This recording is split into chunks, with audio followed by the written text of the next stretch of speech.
सपा के जिला अध्यक्ष भी रहे हैं, तो सपा छोड़कर पर सपा में आने का क्या कारण है? देखिए, मैं 2011 में मुझे माननीय अखिलेश यादव जी ने, उस वक्त वो प्रदेश अध्यक्ष थे, मुझे यहाँ सहारनपुर का अध्यक्ष बनाया था। शशि साहब ने जब भी पार्टी छोड़ी थी तो मेरे लिए माननीय अखिलेश यादव जी और माननीय शिवपाल यादव जी दोनों बराबर दर्जा रखते हैं।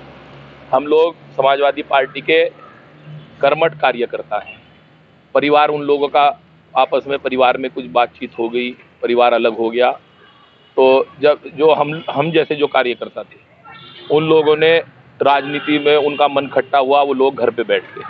उसके बाद जब माननीय शिवपाल सिंह यादव जी ने अपनी पार्टी का गठन किया, उनका फ़ोन मेरे पास आया, उन्होंने मुझे लखनऊ बुलाया और मुझे वहाँ बुला के कहा, मैं आपको ज़िले के अध्यक्ष बना रहा हूँ और ज़िले की कमान आपको सौंप रहा हूँ। तो मेरे लिए अखिलेश जी का आदेश या माननीय शिवपाल जी का आदेश दोनों बराबर महत्व रखते हैं। गठबंधन में भागीदारी परसपा की कुल कितनी सीटें हैं? देखिए, ये तो हमारे शीर्ष नेतृत्व और अखिलेश जी के बीच की बात है। हम तो ये मान के चल रहे हैं, हमारे माननीय राष्ट्रीय अध्यक्ष श्री शिवपाल सिंह यादव जी ने ये कहा है कि हम तो 403 सीटों पर चुनाव लड़ रहे हैं। यदि गठबंधन सरकार बनती है तो महंगाई को कैसे कंट्रोल करेगी सरकार? देखिए, हम लोग जो ये फालतू ये अनाज इकट्ठा करके रख लेते हैं, उसको कंट्रोल करने का काम करेंगे। और गरीबों में हम मुफ्त में, अखिलेश जी ने अपने घोषणा पत्र में भी कह दिया, पार्टी के घोषणा पत्र में हमारी ये है कि हम उन गरीब लोगों को पेट्रोल भी देंगे, सिलेंडर मुफ्त में देंगे। हम लोग जो भी वादे करेंगे उनको अक्षरतः पालन करा जाएगा, जो हमारे घोषणा पत्र में है। हम भाजपा की तरह घोषणा करके जैसे उन्होंने वादे पूरे नहीं किए हैं, उस तरह का कोई भी काम नहीं करेंगे। सहारनपुर देहात सीट पर गाड़ा बहुमूल्य क्षेत्र होने पर गाड़ा बिरादरी के व्यक्ति को टिकट क्यों नहीं दिया गया सपा में? देखिए, ये जो आप कह रहे हैं कि गाड़ा बिरादरी अक्सरियत में है, ऐसा कुछ नहीं है। यहाँ मलिक भी हमारे बराबर ही हैं। ये चुनाव जो है वो संविधान बचाने का चुनाव है, इसमें बिरादरी से ऊपर उठकर हम सबको देखना पड़ेगा। मैं खुद गाड़ा बिरादरी से ताल्लुक़ रखता हूँ, लेकिन हमारी बिरादरी का एक एक वोट समाजवादी पार्टी के कैंडिडेट आशू मलिक जी को जाएगा। पिछली बार भी तेली बिरादरी ने यहाँ से मसूद अख्तर जब चुनाव लड़े थे, उन्हें जिताने का काम तेली बिरादरी ने किया था। उनका एहसान भी हमारी बिरादरी को इस चुनाव में उतारना है। विपक्ष का कहना है यूपी में गठबंधन सरकार आते ही गुंडाराज कायम हो जाता है, तो इस बारे में आप क्या कहेंगे? मैंने विपक्ष ने इस बात को सिर्फ भाजपा कह रही है, वो लोगों के अंदर भय पैदा करके उनका वोट लेना चाहती है। ये सब गलत है। जितना विकास अखिलेश यादव जी की सरकार में हुआ है और माननीय शिवपाल जी ने अपने विभाग का PWD विभाग में सड़कें बनवा डाली सारी यूपी की, इतना आज तक विकास हुआ ही नहीं है। योगी आदित्यनाथ कहते हैं कि मई जून में भी कैराना को शिमला बना देंगे, इस पर आप क्या कहेंगे? देखिए, भाजपा ये बोलती है कि हमने एक योगी को उत्तर प्रदेश का मुख्यमंत्री बना दिया है, लेकिन वो एक संवैधानिक पद पर है। मैं ये समझता हूँ कि उन्हें ऐसी भाषा शोभा नहीं देती, उन्हें अपनी भाषा पे संयम रखना चाहिए। सपा जहाँ एक तरफ मुस्लिमों महिलाओं की तो और सम्मान की बात करती है, वहीं दूसरी तरफ कब्र से निकालकर मुस्लिम महिलाओं का बलात्कार करने वाले अपशब्दी सुनील सिंह को टिकट देती है। इस बारे में आप क्या कहेंगे? देखिए, ये जो फैसला है ये शीर्ष नेतृत्व के द्वारा लिया गया है। ऐसा भी हो सकता है उनके संज्ञान में ये बात न रही हो, लेकिन हमारे माननीय अखिलेश यादव जी ने और माननीय शिवपाल यादव जी ने ये कह दिया है कि हम बहू बेटियों की इज्जत का पूरा ध्यान रखेंगे और उनकी हर तरह से मदद करेंगे। आप ये देखिए, बेटियों के लिए हमने पोस्ट ग्रेजुएट तक की शिक्षा मुफ्त करने का वादा किया है। AIMIM के प्रत्याशी चुनावी मैदान में उतरने से सपा को कितना नुकसान होगा, क्योंकि मुस्लिमों का वोट डाइवर्ट होगा? देखिए, मैं ये कुछ नहीं है। आपने वेस्ट बंगाल में देखा है, यहाँ का यूपी का मुसलमान समझदार है और वो सोच समझकर वोट करेगा। AIMIM का कोई फैक्टर नहीं है यहाँ।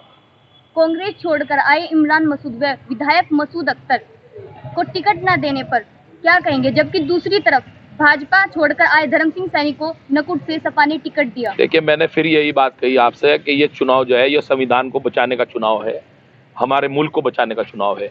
तो इमरान भाई ने भी बहुत बड़ी कुर्बानी दी है और इंशाल्लाह मुझे जो उम्मीद है कि पार्टी उन्हें बहुत बढ़िया जगह एडजस्ट करेगी और वो हो सकता है MP के हमारे कैंडिडेट हो 2024 में। तो टिकट क्यों नहीं दिया उन्हें? अभी सब ये तो आपको हमने बताया ना कि जातीय समीकरण, सारे समीकरण देख के निर्णय लिए गए हैं।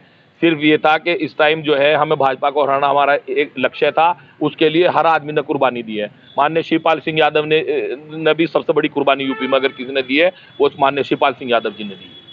चुनाव से पहले हर पार्टी मुस्लिमों की साझेदारी और हिस्सेदारी की बात करती है, यदि चुनाव के बाद ना तो मुस्लिमों को हिस्सेदारी की बात होती ना साझेदारी की बात होती। नहीं, ये आप बिल्कुल गलत कह रहे हैं। माननीय मुलायम सिंह यादव ने उर्दू के टीचर देखिए आपने भर्ती कितने किए हैं, और उन्होंने अब भी वादा कर रखा है वो मुस्लिम बच्चों के लिए, आप देखते हैं शादी होती है जब भी पैसे मिलते हैं, मुस्लिम बच्चों के लिए नहीं है। अब सरकार ने हमारी अगर सरकार आई तो हम हर वर्ग के बच्चों के लिए पढ़ाई की भी व्यवस्था करेंगे, उनकी शादियों पर जो पैसा दिया जाएगा वो भी सब वर्ग के बच्चों को दिया जाएगा। अच्छा, 300 यूनिट बिजली फ्री और 20 लाख नौकरी देने की बात सपा प्रमुख ने कही है। अगर सरकार बनती है तो किन किन वर्गों के लोगों को फायदा मिलेगा, क्योंकि पिछली सरकार में अधिकतर यादवों की भर्ती की गई थी। नहीं, ऐसा कुछ नहीं है, सबको लगता है। अब जो मुस्लिम टीचर्स जो भर्ती हुए थे उसमें यादव एक भी नहीं है, बताइए कहाँ है? सारे मुस्लिम बच्चों को दी गई थी, और मैंने उसमें देखा है दलित बच्चों को भी जिन्होंने बीटीसी का रखा था उर्दू से, उन सबको नौकरी मिलने का काम हमारी सरकार ने पहले भी किया है और आगे भी करेगी बिना किसी भेदभाव के। उत्तर प्रदेश सरकार का बहुत बुरा हाल है शिक्षा के मामले में, यदि सरकार बनती है तो शिक्षा पर क्या नीतियाँ रहेंगी? जैसे मैंने आपसे पहले भी बताया है कि हमारी सरकार अगर आई तो बच्चों के लिए पोस्ट ग्रेजुएट तक की शिक्षा जो है वो बिल्कुल फ्री कर दिया गया है। और इसमें मैं साथ में आपको एक बात और कह देता हूँ कि हमारी सरकार ने जो सबसे बड़ा निर्णय जो लिया है मेरे हिसाब से शिक्षा के क्षेत्र में, वो ये है कि हमारे जो टीचर्स हैं उनकी पेंशन जो थी वो अटल बिहारी वाजपेयी जी के टाइम पे बंद कर दी गई थी, वो पेंशन दोबारा बहाल करी जाएगी। क्योंकि आप देखिए टीचर्स जो है 60 साल तक हमारे बच्चों को पढ़ा रहा है, हमारे बच्चों को पढ़ा रहा है, हम सबकी समाज की सेवा कर रहा है। उसके बाद उनका अगर वो 60 साल के बाद उनको अगर आर्थिक तंगी का सामना करना पड़ेगा तो ये बहुत बुरी बात है। इसलिए माननीय अखिलेश यादव जी ने ये घोषणा कर दी है कि अगर हमारी सरकार आई तो हम शिक्षकों की जो पुरानी पेंशन है उसको बहाल करें, और मैं समझता हूँ ये बहुत अच्छा कदम है। आप सहारनपुर से आते हैं, वर्तमान में जिला अध्यक्ष भी हैं परसपा के, यदि अगर सरकार आती तो आप सहारनपुर के लिए क्या नीतियाँ लाएंगे? देखिए, सहारनपुर के लिए एक तो हमने जो मांग करी है माननीय अखिलेश यादव जी से भी करी है, और हम ये कराएंगे जैसे हम लोगों के यहाँ सरकारी अस्पताल है उसमें जिन सुविधाओं की कमी है, जैसे यहाँ MRI नहीं है, वो सुविधाएं हम कराएंगे। बच्चों के जो स्कूल में जो भी कमी है उन कमियों को दूर कराने की कोशिश करेंगे, और हम माननीय मुख्यमंत्री जी से ये हम उनसे मांग करेंगे कि यहाँ कोई टेक्निकल इंस्टीट्यूट्स वगैरह खोले जाएं ताकि हमारे बच्चों को पढ़ाई के लिए बाहर के शहरों में न जाना पड़े। अब मेरा सवाल प्रदेश सचिव जी से है। सर, आपका नेम? ठाकुर किरणपाल राणा, प्रदेश सचिव प्रगतिशील समाजवादी पार्टी। सर, सरकार बनने पर क्या किसानों को फसलों का वाजिब दाम और समय पर भुगतान मिलेगा?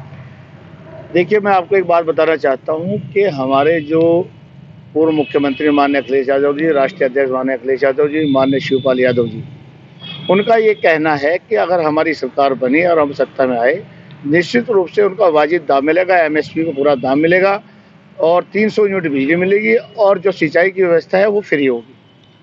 सर, विपक्ष का एक गाना सोशल मीडिया पर तेजी से वायरल हो रहा है, प्रचार प्रसार में भी चल रहा है, जो राम को लाए हैं हम उनको लाएंगे, इस बारे में आप क्या कहेंगे? देखिए, मैं आपको बताता हूँ कि ये लोग ढोंगी लोग हैं, ढोंग इनके पाखंड में बसा हुआ है।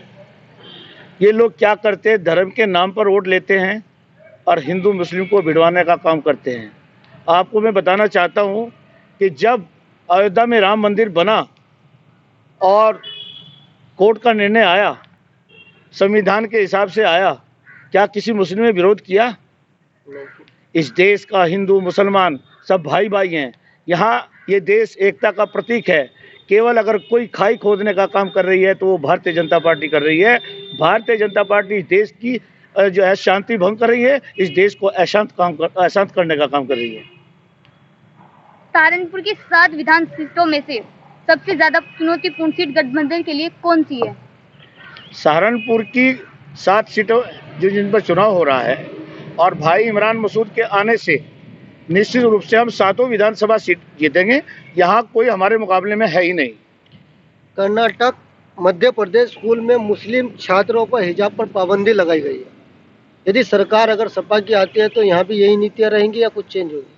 अगर समाजवादी पार्टी की सरकार आती है तो हम निश्चित रूप से, हमारे नेता माननीय अखिलेश यादव जी, माननीय शिवपाल यादव जी निश्चित रूप से एक ऐसा कानून लाएंगे जिसमें इस तरह की नीतियाँ जो इन्होंने बनाई है जो ये लोग जो है तरह तरह की योजनाएं बनाकर मुसलमानों के खिलाफ नई नई रणनीति बनाते हैं और मुसलमानों के खिलाफ जो है रणनीति बनाकर उनको जो है डराने का काम करते हैं। ऐसा कुछ नहीं होगा। हमारी सरकार पूर्ण रूप से सबको और सब जातियों को, सब धर्मों को संरक्षक देगी।